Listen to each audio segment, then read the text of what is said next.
Сәлем достар, сіздермен бірге Мадина. Біз бүгін үй жағдайында дәмді нандар пісіреміз. Бізге керек заттар: ұн, сүт, су, май, майонез, тұз, қант және дрож. Алдымен жылы суымыздың үстіне дрожымызды салып, оның үстіне 1,5 қасықтай қантымызды саламыз. Жақсылап араластырып,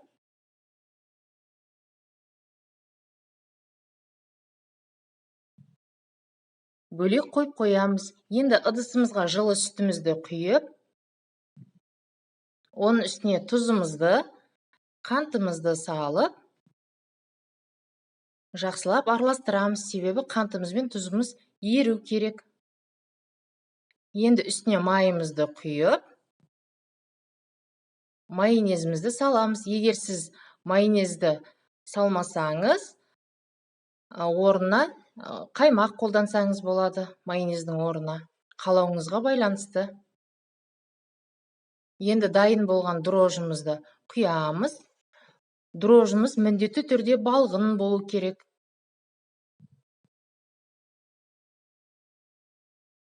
Енді ұнымызды електен өткізіп, осылай саламыз. Електен өткізген кезде біздің ұнымыздың арасына ауа кіріп, біздің қамырымыз жақсы көтеріледі. Сондықтан електен өткізген маңызды. Енді басында осындай қасықпен илейміз.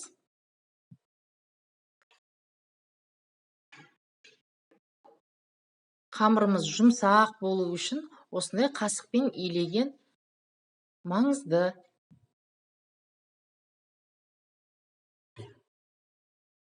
Енді қолымызбен жақсылап отырып илейміз.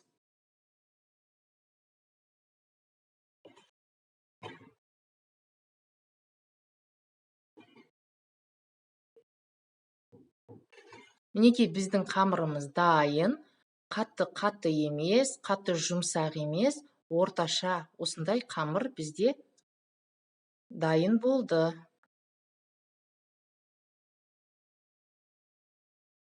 Бетін жауып, жылы жерге қойып қоямыз. Бізде 30 минут уақыт өтті. Біздің қамырымыз жақсы көтерілді. Мен 2-ге бөлдім. 2-ге бөліп, осылай домалақтаймыз.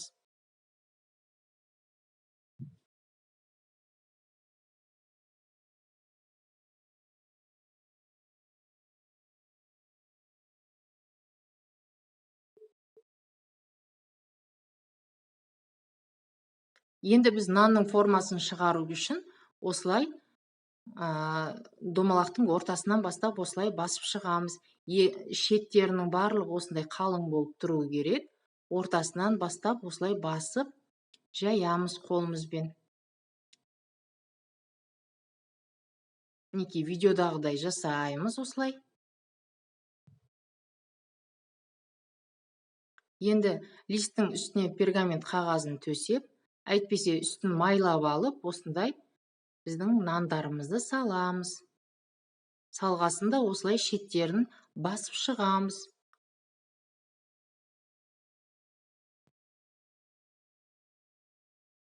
Енді біз әсемдеп, әдемі көріну үшін осылай жасасаңыздар да болады. Видеодағыдай әсемдеп шығамыз.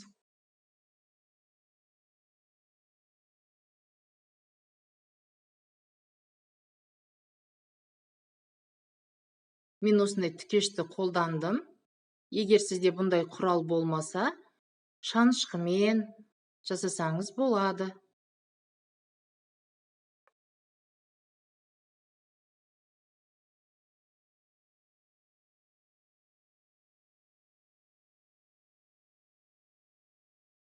Енді бір жұмыртқаның үстіне 1 ас қасық сүтті құйып, жақсылап араластырамыз.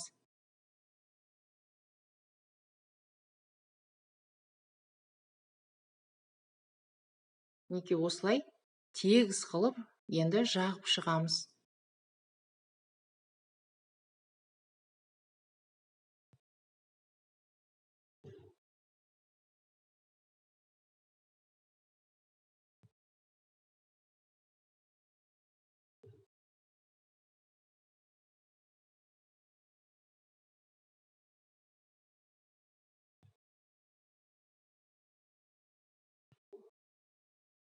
Мінекей, енді екінші нанымызды осылай әсемдейміз. Өте оңай, бірақ әдемі көрінеді. Сондықтан осылай жасасаңыздар болады.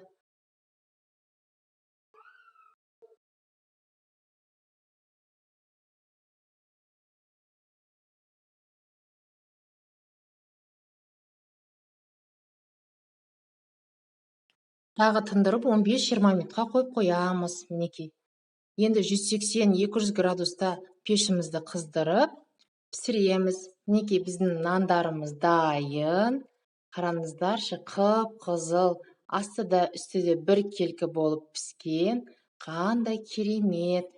Сіздер де осындай дәмді, тез дайындалатын, үй жағдайында дайындалатын нанды үйде дайындап көріңіздер. Балаларыңызға, жақындарыңызға үй жағдайында жасап беріңіздер. Жұмсақ, өте дәмді. Менің каналыма тіркеліп, лайк басып, комментария жазуды ұмытпаңыздар. Видеоны соңына дейін қарағандарыңызға рахмет.